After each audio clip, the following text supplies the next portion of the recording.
Remember where you were 20 years ago? If you were here in the Bay Area, chances are you were spending that day cleaning up from a storm system that still amazes weather watchers like our Bill Logan, who joins us now with a look back at what was then called the no-name storm of 1993. Still is. Right, yeah, and this is sometimes called the superstorm or storm of the century. In fact, it was the first superstorm, Brendan, before Sandy.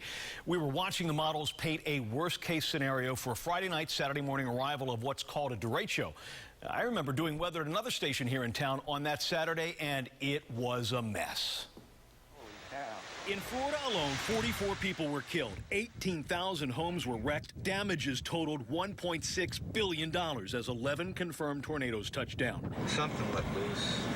And as the center of the superstorm tracked north, blizzard conditions blanketed the East Coast, shutting down every airport and affecting some 40% of the U.S. population. The thing is, it wasn't altogether unexpected. Superstorm 93 was rather well forecast for the point we were in computer models at the time. National Weather Service senior forecaster Brian Maraska can well recall those initial primitive computer models calling for a strong storm that at first no one could believe. The public had never experienced a winter storm quite like that before, so it was very difficult to get that message across that, hey, this is coming. And as this came through 20 years ago, what has taken place in the ensuing 20 years of the ability to model these storms increases the forecasting ability. We have advanced the science by leaps and bounds in terms of these atmospheric simulations.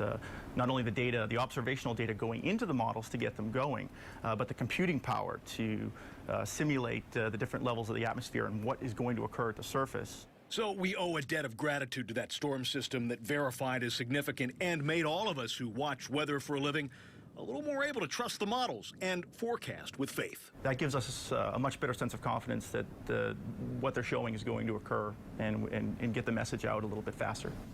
So, you know, when we hear those warnings, when those watches come out from the Weather Service, we need to heed because it's definitely something that is more verified because of all these better models. And that was such a crazy storm because it was March. You think of a hurricane, you think it's something that happens in the summer, but there's still the energy no matter what time of the year that you can see it. A lot less energy in that system that came through today. Absolutely, with some scattered showers, but still the rain was a welcome sight across the area. Thanks, Bill.